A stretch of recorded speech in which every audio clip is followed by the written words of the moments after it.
Why would you ever think that the vaccinated would need to be revaccinated to resolve the problems of being vaccinated? That way they can become more like the unvaccinated. This is as strange as it gets. But we're in a situation now where trying to hold up this COVID narrative is like trying to stick glue on bricks or something because it is just falling apart. One of the points that we've made mention of, and I only did this about a week ago, and I have to talk about it again, is this issue of IgG4 antibodies. And it's not my fault that invariably what happens is some other paper is found. And in this case, they were looking at anti spike IgG4 and looking at the impact of SARS-CoV-2 vaccine platforms on specific priming and immune imprinting.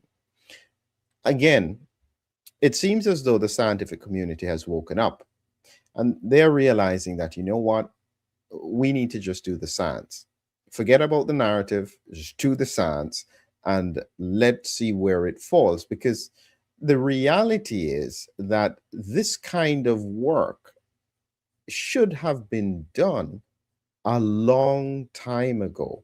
I mean, I'm scrolling down to the bottom of this paper at the moment because when you look at this here, I'll come back to what it means, but this is the first evidence of a negative correlation between increased SARS-CoV-2 vaccine-induced IgG4 levels and neutralizing antibody titers. Now, we have seen this kind of unusual pattern for a long time. We are now in 2026, and this research is only just starting to come to the surface. You may wonder to yourself why. And it's not because the scientific community is trying to support the narrative necessarily. Some people are.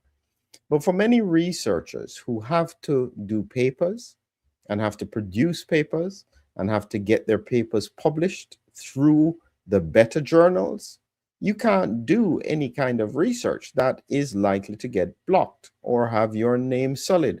And so it's simpler just not to research it, even if you have the question. And this is the kind of situation we have at the moment. So before I come back to the paper, just in case you've never heard me talk about IgG4 and you have no idea what it is, I'll explain a few basics. Your immune system is like an army. You have multiple parts, different kinds of cells that do all kinds of things. I liken macrophages, big cells, to tanks. They can eat up anything. Your lymphocytes, I think, are like the Air Force or the Navy, get far distances and specifically take out enemy cells. They kill the cells. But an important part of the immune system is your antibodies. These are like your missiles. You fire them at a distance and they hit the offending pathogen and it lights them up and it allows the immune system to eat them. And that's a critical part of how your immune system works. And that artillery is like your antibodies. So your immune system, specialized immune cells, plasma cells, they produce antibodies that are very specific to a part of a virus or a bacteria or even a fungus or even a medication that you could take, something. It's specifically targeting something. And when it binds to it, it allows the immune system to recognize that this is a problem and target it. And that's a very important part. So it's that they sometimes can destroy the target themselves, the antibodies, because they can do specific actions, but very often they indicate to the immune system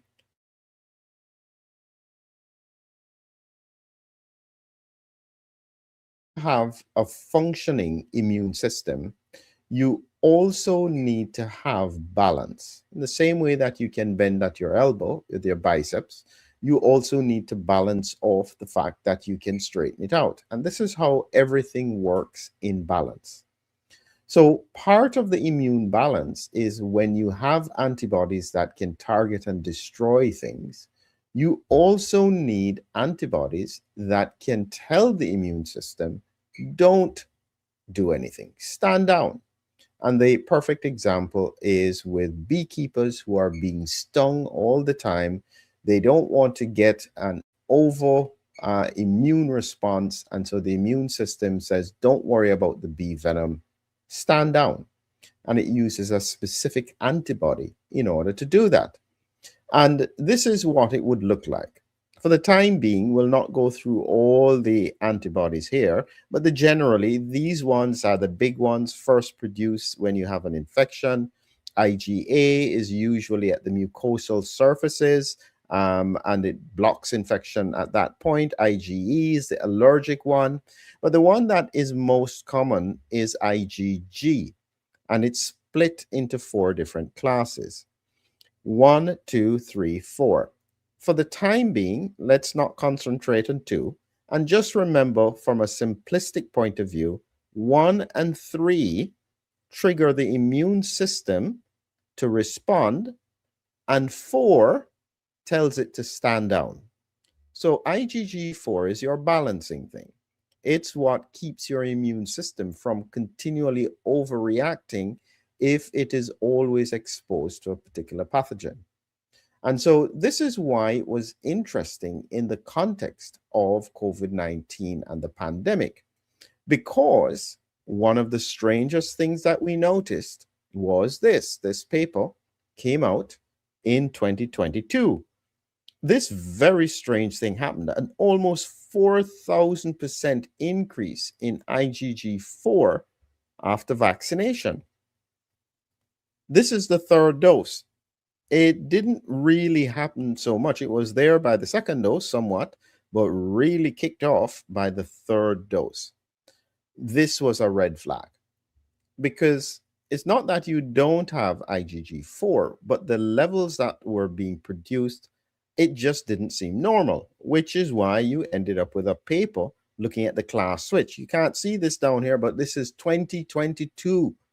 So we knew that this was important. But when you raised it, it was, well, there is no evidence that this is causing a problem. Well, of course, there can't be any evidence because you didn't study it. And as I just showed you in that paper was the first time somebody was looking at it in any great detail to see whether or not it actually impacted on the immune system. So when someone says there's no evidence, just remember what they mean. They don't intend to research it so that they can give you that answer, there is no evidence. It's not because it isn't causing a problem. So the other study that was then done then showed another thing that was very important. And this one was done in 2023. And it was looking at what happened with mRNA vaccines. And what you can see here is that anything in yellow is IgG4. If someone had an infection and they had mRNA vaccination, IgG4 levels went to 9.3%. If they were mRNA vaccinated and then had an infection, it was 41.5% of the antibodies were IgG4. If they had no infection, it was 45.7%. If you compare that to someone who just normally had COVID, their level of IgG4 was 1%. So, in effect, compared to a normal immune response, with mRNA vaccination, you get 45 times higher IgG4 if there was no infection. Now, again, some people may tell you, well, there's no big deal with that. That doesn't have to be a problem. It could be okay. Maybe. But is that what you expected? Is that likely to cause us some problems in the near future? Well, what's the problem? Well, the problem is simple. At the moment, it seems that areas that are highly vaccinated, and let me be clear, I have to be specific now, because it seems to be that areas that are highly vaccinated with mRNA vaccines seem to have a problem with ongoing COVID circulation. You will be told that the whole world is having a problem with COVID circulation. It's very useful if you live in a part of the world that is low vaccinated, or even a region that is low vaccinated. It's fascinating to hear what your observations are. Are you still seeing COVID circulating? Let us know. Real world evidence sometimes is extremely valuable. So let's get back to this paper, because the paper now highlights some very important points that should have been looked at from 2022, but no, it wasn't convenient. It was inconvenient, so therefore it wasn't looked at. They hoped this would go away. It hasn't. And so here we are. So when you look at the paper, what they highlight here again is that we demonstrate the first evidence of a negative correlation between anti-S IgG4 and neutralizing antibodies, as well as antibody-dependent surrogates of FC. This is part of the antibody effective functions. Essentially, what they're saying is that for the first time, they're clearly demonstrating that the presence of IgG dampens down the immune system. It's not just there as a random, irrelevant thing. Now, what was even more fascinating was that they found that this effect was partially overcome by updated XBB 1.5 protein subunit vaccination. This is where people are breaking ranks, because this means that this is on behalf of another vaccine company, which is Novavax, which is making the protein spike. And this protein spike is injected and then it triggers an immune response. And in effect, what they are probably thinking to themselves is, hold on there.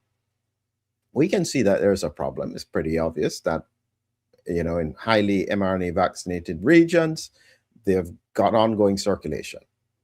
Well, is it that their immune system is not working so well with IgG4? Because we know that it is primarily an mRNA-related feature.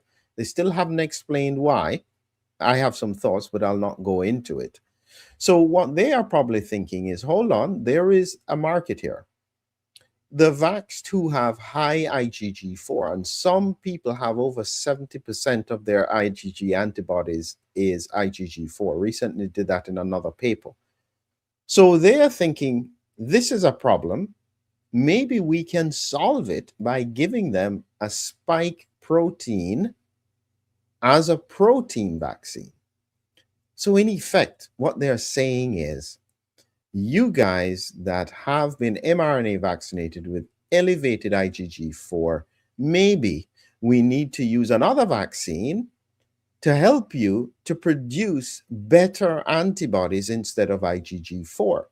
Because they realized when they looked at it here, you can see the increased IgG4 has the potential to interfere with effector immune function, antibody-dependent cellular phagocytosis, cellular cytotoxicity, complement deposition, and natural killer cell activation, implying a potentially adverse effect on some immune functions. So this is a problem. They are finally starting to say it. And therefore, they're thinking to themselves, well, we may have a solution here. Technically, revaccinate those people who are mRNA vaccinated with elevated IgG4 so that they produce less IgG4, more IgG1 and IgG3, and therefore become more like the unvaccinated, because the unvaccinated don't have this issue. Now, let me be careful here, because I'm not saying that COVID vaccines didn't work and didn't have a place. I'm not in that camp. Where I am firmly placed is that COVID vaccines should only have been given to high-risk cohorts who had not previously been infected. I cannot see any science that indicates there was anything that was better. What else is interesting is China, because China used a whole virus vaccine primarily. They did use some protein subunit vaccines as well, but primarily whole virus vaccines. Now, they didn't work particularly well in the sense of protecting against transmission, because you could see when the Omicron wave came and they had zero COVID lifted, there was a huge outbreak of COVID in China. But it seems to have largely have been one hit. The whole population gets it. Then because they had a whole virus vaccine, which would have been multiplying the effects of not just the spike protein, but the N protein, the nucleocapsid protein, the envelope protein, the ORF proteins, they would have ended up with a broad immune response, which would have been better. There's no doubt that the natural immune response, only 21% of the targets are actually to the spike protein. The majority of the targets are to other proteins like the open reading frame proteins and that are produced inside the cell. And this is primarily because the immune system, instead of using antibodies as its main targeting, it uses very specialized, almost military marine cells, CD8 killer cells. They just blow up the cell. They just kill the cell that is infected. And so that immune system and that kind of immune response is what you need to deal with COVID. All of this stuff with high levels of IgG antibodies, IgG4 antibodies, or antibodies that are only targeting the original Wuhan strain and not targeting the up-to-date one, it is no wonder that we are seeing ongoing circulation, because in effect, don't let them kid you, they're pretending that it's because of all the variants. It's not because of the variants. It's because the variants are unable to be picked up by a damaged, weak, tolerant immune system. You will not find that problem in an area that has natural immunity that is broad and targeting multiple proteins on the virus. They have messed up, but they don't want to acknowledge it. And so they will leave you to just pick up the pieces. You notice nobody's talking about it. Nobody's interested in the circulation. You're just going to have to pick up the pieces.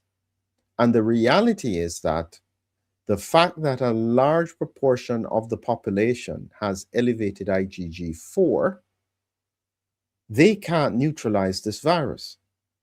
And so everybody is at risk. And this is where you have to be very careful.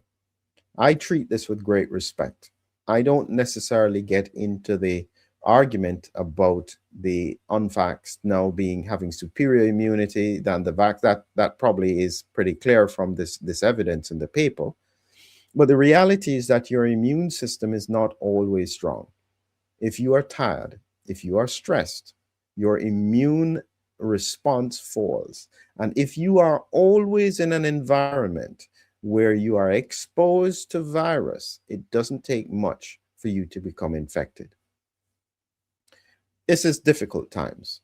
And in the long run, I remember when Gert said this, and I think he may be right, that the safest place in the world may turn out to be Africa, because they weren't really vaccinated. They were left on their own devices and they survived pretty well. And so you'll need to be somewhere. Haiti, 2.7% vaccinated. Papua New Guinea, 4.5% vaccinated. I guarantee you. And please, if you are in any of those locations or you know someone, please just ask them, are they still having ongoing circulation of COVID? Papua New Guinea was raised at a conference, a mining conference. This is how I knew about it, where the miners who were working in Papua New Guinea said at the conference, nothing related to COVID. They said, there is no COVID problem at the present in Papua New Guinea. This was like in 2022, 23. They said it's not circulating. They have no problems whatsoever. They were only 4.5% vaccinated. That meant the majority had natural immunity. How are you going to circulate a virus that is going to be picked up by your immune system? That's the reality of where we are. Nobody's going to honestly tell you what's happening. Let's hope that eventually the science completely crashes this narrative, because your health, your family's health, your lives in the long run will be put at risk. Thank you.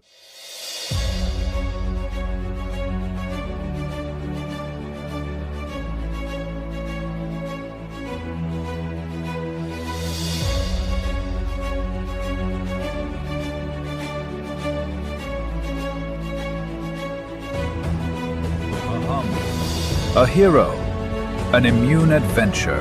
Humming Heroes, your lyrical guide to the body's defenders. Now on Amazon. Check the links below.